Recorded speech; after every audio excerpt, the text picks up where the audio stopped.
Jungkook, তুমি কি আমাকে বলবে কতটা ভাগ্য নিয়ে জন্ম নিলে নেনার মতো হওয়া যায়? ওহে রূপবতী, মায়াবতী, তোমরা কিসের অহংকার দেখাও? আমি তো মনে করি এসব ভাগ্যবতীর কাছে তুচ্ছ।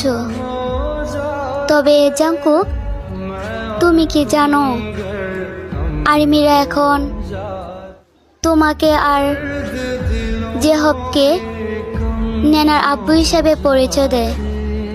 তারা হয়তো ভুলে গেছে সেও একজন বিটিএস আর্মি, আর প্রতিটা আর্মিরই স্বপ্ন থাকে তোমাদের সাথে কথা বলার। আজ হয়তো নেনা তার নিজের যোগ্যতার কারণে এতটুক পর্যন্ত আসতে পেরেছে।